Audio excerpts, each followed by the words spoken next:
하겠습니다.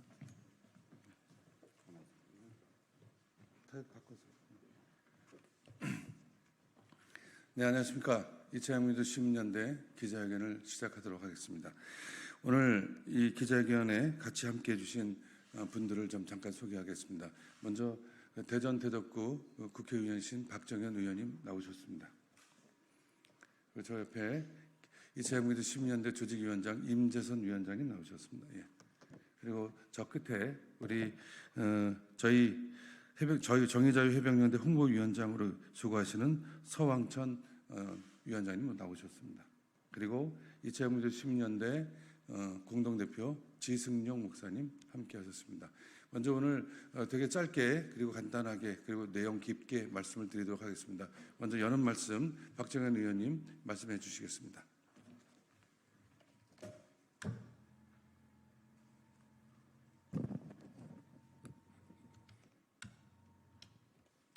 네, 더불어민주당 대전 대덕구 국회의원 박정현입니다. 다음 주 금요일 7월 19일이면 이 구명조끼도 없이 거센 물살 속에 들어가서 우리 실종자들을 수색하다가 본인 스스로가 돌아가신 최수건 상병의 일주기를 맞이합니다. 너무나 안타까운 일입니다. 꽃다운 나이에 꿈도 펼쳐보지 못하고 억울하게 세상을 떠난 한 청년의 죽음에 깊은 애도를 표합니다.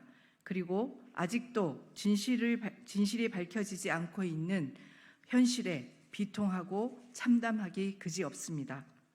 국민들은 모두 같은 마음인데 대통령만 다른 마음인 것 같습니다. 최혜병 사건이 일주기를 향해 가는데 정부의 태도는 날이 갈수록 참담합니다. 대통령이 지키려던 임성근 사단장은 청문회에서 증인 선서를 거부했고 지난 8일 경북경찰청은 임성근 사단장에게 면죄부를 주었습니다. 대통령은 지난 5월 최상병 특검법의 거부권을 행사한 것에 이어 어제 하와이에서 같은 사안의 두 번째 거부권을 행사했습니다. 대통령은 국민의 요구를 철저히 무시하고 있습니다. 이는 국민에 대한 선전포고입니다. 130만 명이 넘는 국민들이 대통령의 탄핵을 청원하고 있습니다. 국민의 목소리를 무시하는 대통령의 최후입니다. 이태원 참사, 최상병 사건, 양평 서울고속도로, 명품백 뇌물수수, 주가 조작, 이 모든 것이 불과 2년 사이에 일어난 일이라는 것이 믿겨지십니까? 이 5가지 사건만 있었던 것이 아닙니다. 안보, 외교, 경제, 기후, 민생, 민주, 대한민국의 모든 분야가 철저하게 파괴되고 있습니다. 지난 8일 발효된 장마 대응 지시사항, 대통령이 내린 16글자로 된 공문을 보셨습니까? 이번 장마에도 피해 대비를 철저히 할 것, 지시사항의 전문입니다. 작년 이맘때쯤 폭우 속에서 오송 참사로 많은 국민을 잃었고 최상병의 어머니께서도 같은 비극이 반복되지 않기를 바라며 재발 방지 대책의 수립을 간곡히 당부하고 있습니다. 그러나 대통령은 아무런 반성도 변화도 없습니다.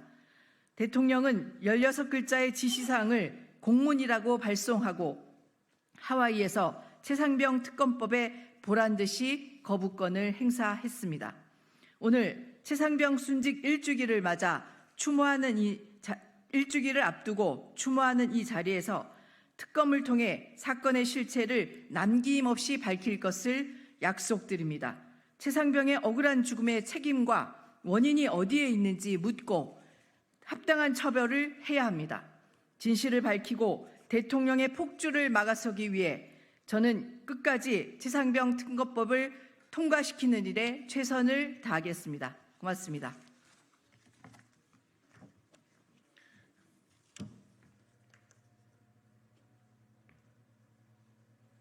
네, 감사합니다. 두 번째로 2020년대 조직위원장이신 임재선 위원장님 나오셔서 발언해 주시겠습니다.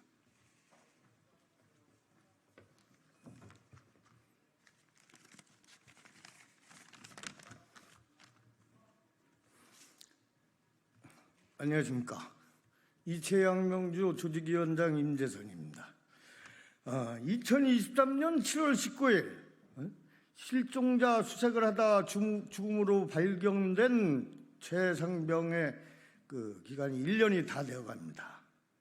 그 어머니는 그 우주를 잃은 고통 속에서 삶의 희망을 잊고 오직 마지막 한 가지 진실을 밝혀달라고 편지로 외치고 있습니다. 그런데 윤석열 정부는 진실을 밝히려는 박정훈 수사단장을 보직 해임하고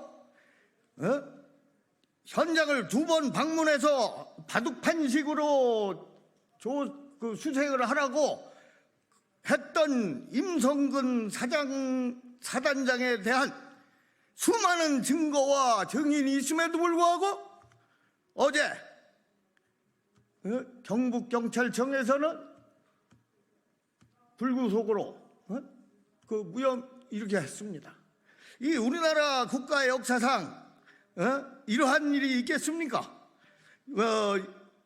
또 윤석열 대통령은 아니 국민들이 70% 이상 특별검사를 이용해서 정확한 것을 밝혀보자고 하는데 5월 21일 날 특별검을 거부하더니 어제는 22대에서 재추진한 어제 7월 9일 아니야. 그것도 하와이 가서 까닥 눌러갖고 거부를 해.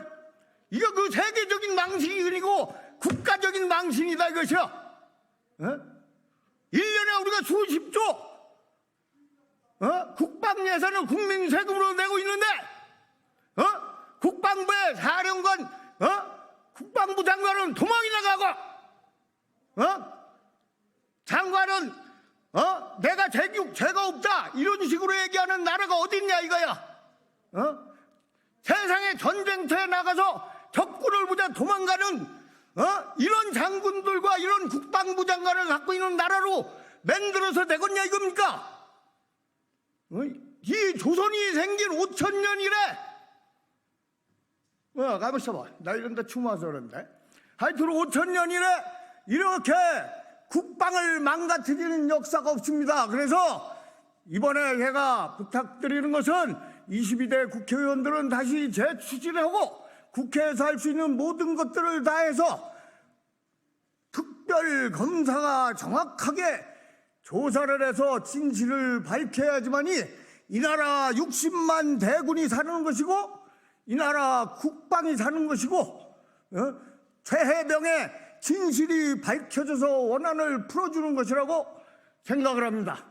이것을 국회에서 못할 때는 우리 이채양명주 시민연대에서 전 국민들과 더불어 그 광화문에서 시청에서 이 무지막지함하고 한심한 정권을 끌어내릴 것입니다.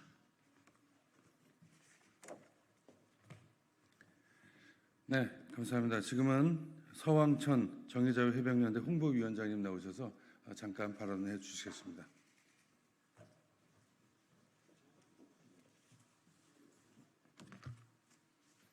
필승!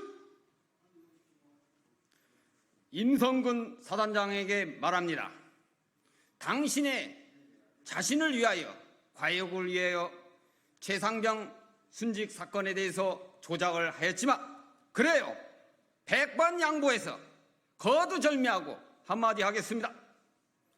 동서고금 이래 어떤 조직의 지휘관, 특히 군 지휘관은 항상 가슴과 머릿속에 일진십사, 일태십사 한 번 나아가매 10번 생각하고 한 번 후퇴하매 10번 생각하라는 뜻이 있습니다. 이것은 어떤 전쟁에 이기는 게 아니라 그 전쟁에 살아남는 숫자가 가장 많은 부하 정신이 있습니다. 이번 최상병 순직 사건에서 보면 당신은 일진십사한 흔적이 없습니다. 어디 하나라도 부하 직원의 목숨을 사랑하는 흔적이 있는 회의를 한 적이 있습니까?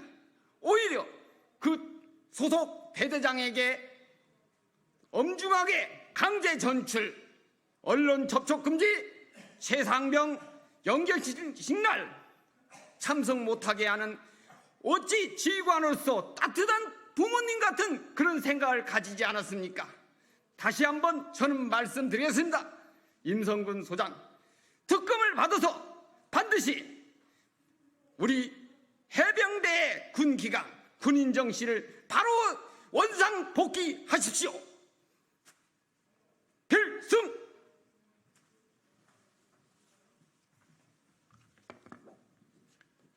네, 고맙습니다. 이제는 이차영민주 시민연대 공동대표인 지승용 목사님 나오셔서 이차영민주 시민연대 성명서를 발표해 주시겠습니다.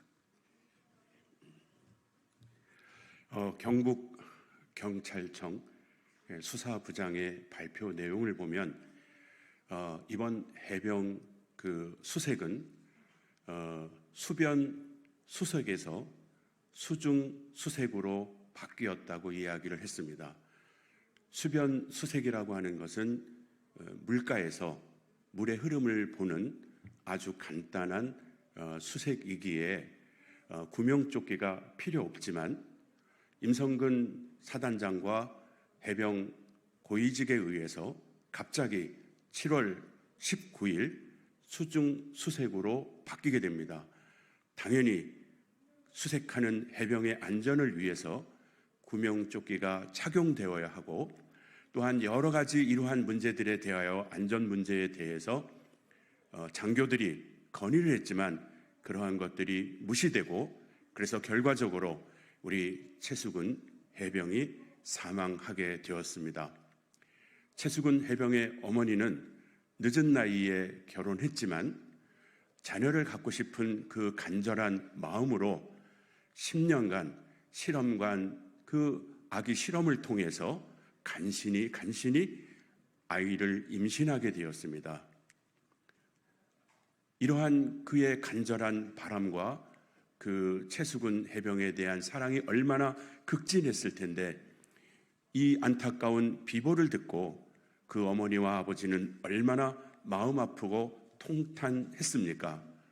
그럼에도 불구하고 최수근 해병의 어머니는 이런 말씀을 남겼습니다.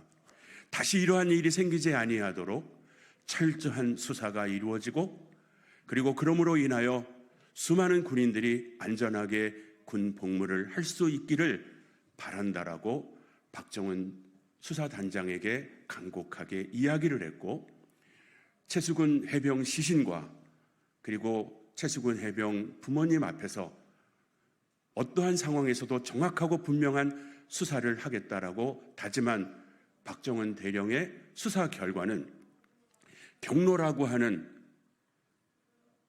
분노의 감정을 표출한 대통령과 그리고 외압과 여러 가지 조작을 통해서 이 모든 일들이 왜곡이 되게 되었습니다. 저희 이창명주 시민연대는 만약에 겨울에 자신들의 자녀가 MT를 가고 수련회를 가게 된다면 집에서 입는 가벼운 옷이 아니라 필히 방한복을 입히게 되어 있습니다.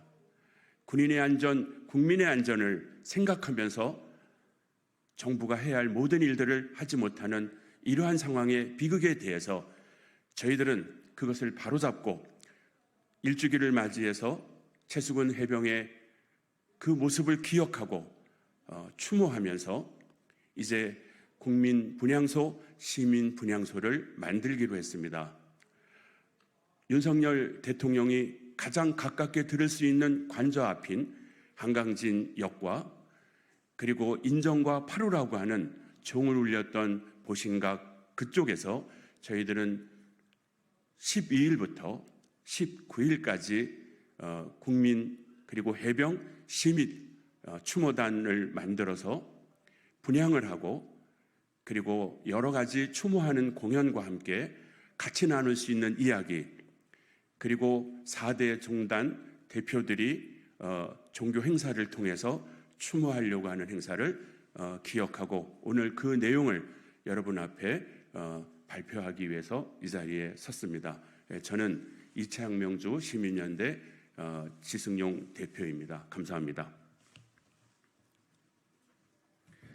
네, 끝으로 마지막 일정들만 말씀드리고 기자회견을 모두 마치도록 하겠습니다. 먼저 최수근 해병 순직 일주기 추모위원회를 제안할 것입니다. 오늘 이 기자회견이 끝나고 나면 각 SNS를 통해서 추모위원을 단체와 위원을 모집할 것입니다. 그들과 함께 시민추모제 위원회를 만들어서 함께 추모제를 거행할 것입니다. 그리고 7월 12일부터 19일까지 최수근 해병 일주기 추모 기간을 저희가 선포할 것입니다. 함께 해주시고 특별히 한강진역 한남뜰락에서 분향소가 설치가 될 것이고 17일부터 19일은 청계광장 근처에서 분향소가 설치가 되어질 것입니다. 그리고 일주기가 되는 날 19일은 일주기 추모제로 보신각에서 오후 6시부터 진행될 것입니다. 일부는 4대 종단 대표분들이 함께하는 추모 예식이 준비되어지고요. 2부는 추모 문화제인데 특별히 중앙대학교 민주동문회 합창단에서 이번에 최수근 해병 일주기를 추념하는 추모곡을 최초로 발표할 것입니다. 그리고 3부로는 시민 대토론을 통해서 대한민국의 미래를 위해서, 대한민국의 꿈과 희망을 위해서 함께 토론회를 가지려고 합니다. 많은 분들 함께 지지해 주시고 격려해 주시고 그리고 성원해 주시기를 요청드리고 부탁드립니다. 오늘 기자회견 이것으로 모두 마치도록 하겠습니다. 우리 수학 감사하고 고맙습니다. 우리 다 같이 인사하고 마치도록 하겠습니다. 고맙습니다.